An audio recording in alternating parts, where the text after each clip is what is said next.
Welcome back. In this video, we will talk about analytical reasoning questions. This video will help you to understand the concept of the analytical reasoning questions and the ways by which you can solve these questions. So, let's get started.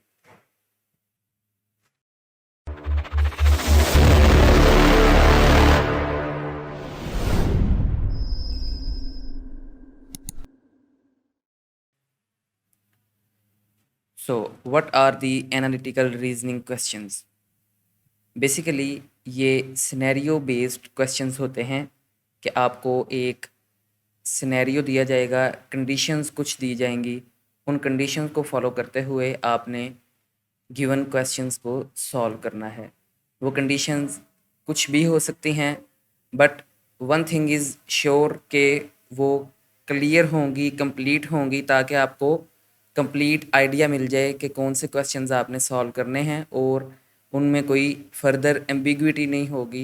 You just have to make your way through.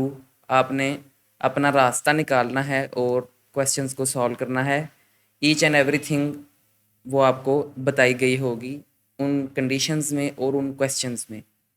The ways by which we can solve these questions are: first, simplify conditions. जो conditions आपको दी गई हैं उनको simple form में, short form में अपने पास note कर लें, पेपर पर नोट कर लें, ताकि आपको बार बार सारी कंडीशंस को गो थ्रू ना करना पड़े और आपका टाइम जो है वो सेव हो सके। Next is follow the instructions. Conditions part of the question है। फर्दर हमें मल्टीपल चॉइस क्वेश्चंस दिए गए होते हैं और उनमें फर्दर इंस्ट्रक्शंस होती हैं जिन जो कि कंडीशंस को रिलेट कर रही होती हैं समहाउ। तो उन इंस्ट्रक्शंस को आपने समझना है और देखना है कि ये किस तरह कंडीशंस के साथ रिलेट कर रही हैं, किस तरह कंडीशंस के साथ रिलेट कर रही हैं, और हम किस तरह अपना क्वेश्चन का जो आंसर है वो निकाल सकते हैं। देन उन इंस्ट्रक्शंस को यूज़ करते हुए हमने फर्दर कंडीशंस को यूज़ करना है और अपने क्वेश्चंस को सॉल्व करना है। ये अभी जब हम क्वेश्चन सॉल्व करेंगे तो हम इसका प्रैक्टिकल एग्जांपल भी इसकी देख लेंगे। Fourth is elimination method. अगर आपको वैसे समझ नहीं आ रही कि कौन सा आंसर हो सकता है, then go for the option के कौन सा नहीं हो सकता। ये चीज़ भी आपको हेल्प करती है आपके क्वेश्चन के सॉल्यूशन की तरफ जाने में। सो अब हम अपने फर्स्ट क्वेश्चन की तरफ चलते हैं और देखते हैं कि इन सब टिप्स को यूज़ करते हुए हम अपने क्वेश्चंस को किस तरह सॉल्व कर सकते हैं। So here we have our first question. उसमें उन्होंने कहा कि असलम ने 4 बुक्स पढ़नी हैं on different days of week, जो कि हैं Thursday to Sunday. The order of the books is as follows.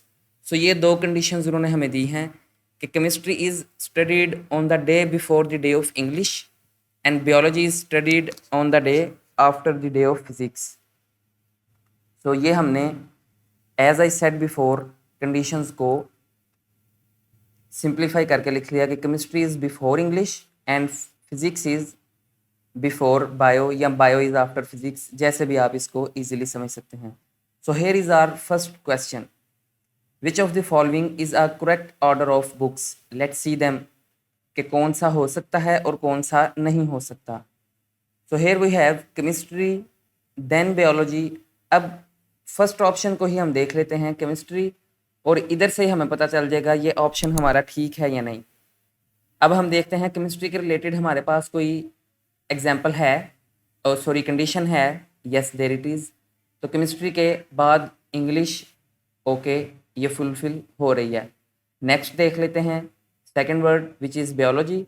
उसके रिलेटेड हमारे पास क्या, सिमिलरली सेकंड ऑप्शन में देख लेते हैं बायोलॉजी है, it should be after physics, तो ये भी ऑप्शन हमारा नहीं हो सकता। फोर्थ देख लेते हैं इंग्लिश, केमिस्ट्री, तो यहाँ फर्स्ट कंडीशन वाला ऑर्डर रिवर्स हो गया, तो ये भी हमारा आंसर नहीं। The answer is C which is physics, chemistry, so physics is before biology and chemistry is before English, so this is our answer. इस तरह आपने, अब ये देखें, हमने एलिमिनेशन मेथड भी यहाँ यूज़ कर लिया। कंडीशंस को भी हमने देख लिया और उनकी फुलफिलमेंट की बेस पे हमने ये अपना क्वेश्चन सॉल्व कर लिया। So our answer is C. इसके नेक्स्ट क्वेश्चन की तरफ चलते हैं। कंडीशंस को हम दोबारा लिख लेते हैं। So if Aslam studies chemistry on Saturday, which subject he has studied on Thursday. हफ्ते को वो केमिस्ट्री पढ़ रहा है तो जुमेरात को उसने कौन सा सब्जेक्ट पढ़ा होगा। हमें उन्होंने बताया है कि थर्सडे टू संडे हमने डेज को देखना है। सो सैटरडे को आ गई केमिस्ट्री, कंडीशंस को हम फॉलो करेंगे। केमिस्ट्री के बाद डेफिनेटली इंग्लिश आनी है और हमारे पास दो स्पेसिस रह गई। That should be fulfilled by physics and biology, ये उल्ट नहीं हो सकती, they has to B in order according to the conditions. तो यहाँ हमारा आंसर क्या बनता है, Thursday physics. So this is our answer. Next question देख लेते हैं। Which one of the following is not possible. इसमें भी हम इसी टेबल को यूज़ करके अपना क्वेश्चन सॉल्व कर लेंगे। जस्ट आपने चीज़ों को इमेजिन करना है, हर चीज़ जो है लिखी होनी ज़रूरी नहीं। सो इन्होंने पूछा है which one is not possible. आपने इंस्ट्रक्शंस को भी प्रॉपरली पढ़ना है। यहाँ पॉसिबल भी लिखा हो सकता है, but here the condition is not possible. So chemistry on Thursday, let's consider के हमारे पास यहाँ कोई सब्जेक्ट नहीं लिखा हुआ। So if we write down chemistry on Thursday, तो फ्राइडे को इंग्लिश आ सकती है, ये कंडीशन फुलफिल हो रही है, विच मीन्स के this is possible. Physics on Sunday, if we write down physics on Sunday, तो bio we don't have any further day ahead, which means के ये पॉसिबल नहीं है। दूसरे दोनों भी चेक कर लेते हैं। फिज़िक्स ऑन थर्सडे फिज़िक्स आएगी तो यहाँ लिखा भी हुआ है इट इज़ पॉसिबल, बायो आ सकती है उसके बाद। बायोलॉजी ऑन सैटरडे, बायो के रिलेटेड हमारे पास कंडीशन है फिज़िक्स उससे पहले आए, सैटरडे को बायोलॉजी आएगी तो फिज़िक्स फ्राइडे को आ सकती है। So our answer is B. In this way आपने एनालिटिकल रीजनिंग के जो भी क्वेश्चंस हैं उनको सॉल्व करना है। Let's move towards our next question. देखते हैं वो भी हम किस तरह सॉल्व कर सकते हैं। आई होप कि आपको इस क्वेश्चन की प्रॉपर अंडरस्टैंडिंग हो गई होगी। So here we have 5 cartoon videos A, B, C and C, D and E. They have to be played in a sequence meeting the conditions below. So here are our conditions. A must be played earlier than C, B must be played earlier than D and E must be the 5th video. So let's see. हमने conditions को simplify करके लिख लिया कि A C से पहले आएगी, B D से पहले, E is the 5th one. So ये हमारे पास क्वेश्चन आ गया कि choose the correct sequence of videos played to kids. So let's see, A should be before C and B should be before D, E 5th, which means के A is the correct answer। दूसरे देख लेते हैं वो क्यों correct नहीं है। A should be before C, it's okay, A है, बट E यहाँ सेकंड पे आ गया तो E should be 5th, तो ये ऑप्शन रॉन्ग हो गया। Similarly B should be before D, okay option fulfil हो रही है, but hair C is before A, तो ये कंडीशन फर्स्ट वाली फुलफिल नहीं हो रही, ये भी रॉन्ग हो गया। सिमिलरली ये दोनों सेम ही हैं तो ये दोनों रॉन्ग हो गए। So our answer is A। Let's see the second part of this question, which is if C is played earlier than E, then which one of the following will be true? So इसके लिए हम एक table बना लेते हैं। तो E is our 5th जो कि कंडीशन है। Let's see के C को अगर हम बिफोर डेट लिखते हैं तो क्या पॉसिबिलिटीज बन सकती हैं। हम ऑप्शंस को देखें तो D कभी भी नहीं हो सकती, बिकॉज E के लिए हमारे पास कंडीशन है 5th ये है, D नहीं हो सकती। B is the second video played, तो B यहाँ आएगी, देन D थर्ड हो जाएगी, तो बाकी दोनों के लिए जो स्पेस है वो कंडीशन फुलफिल नहीं होगी। They have to be next to each other, जिस तरह यहाँ लिखा हुआ है, तो these condition should be fulfilled. Similarly C is the third video, C को अगर हम थर्ड पे लिखेंगे A सेकंड पे आएगी, देन अगेन बी डी को हम as such next to each other नहीं लिख सकते, बट जिस तरह ये सीक्वेंस में लिखे हैं तो A can be our first video, तो it is our answer. Next part देख लेते हैं जी। Which video can not be played earlier than E, इसके लिए भी हम टेबल को ही अगेन क्रिएट कर लेते हैं। ई के लिए हमारे पास कंडीशन है G E should be fifth. अब अर्लियर देन ई का क्या मतलब है? In the fourth box.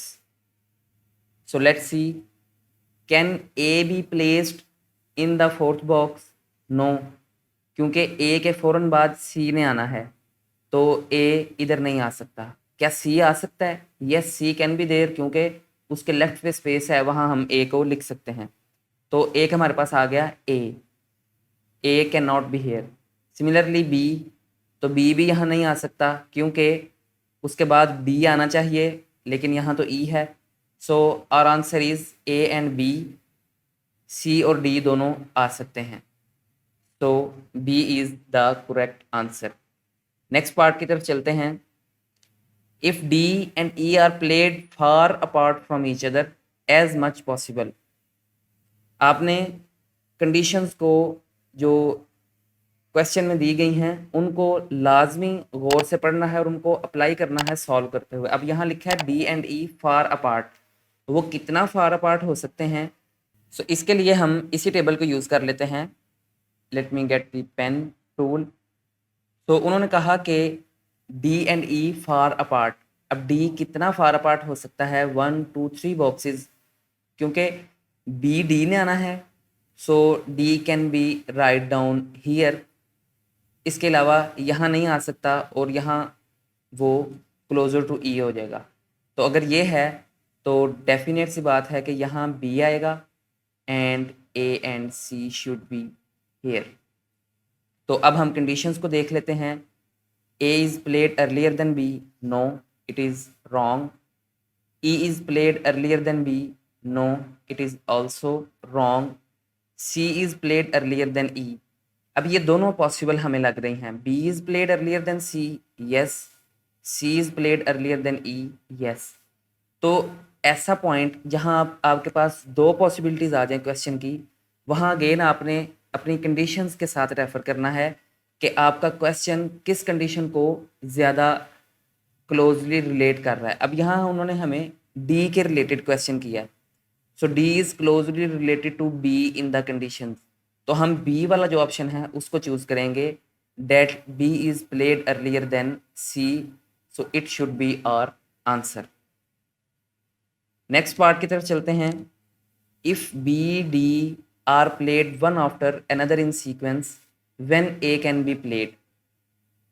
So let's just erase them, and the condition is B, D and E are in sequence। तो conditions को देखा जाए तो A and C can be write down here। इसके अकॉर्डिंग A जो है वो हमारे पास फर्स्ट पोजीशन पे आ सकता है। इन this way you can solve these kind of analytical questions. तो फर्स्ट वीडियो हमारी यहाँ तक ही थी। नेक्स्ट वीडियो में हम थोड़े से इनसे डिफरेंट और थोड़े कॉम्प्लेक्स एनालिटिकल क्वेश्चंस को देखेंगे। अगर आपको ये वीडियो पसंद आई है, don't forget to like the video and subscribe the channel. See you in the next video. Till then, अल्लाह हाफिज़।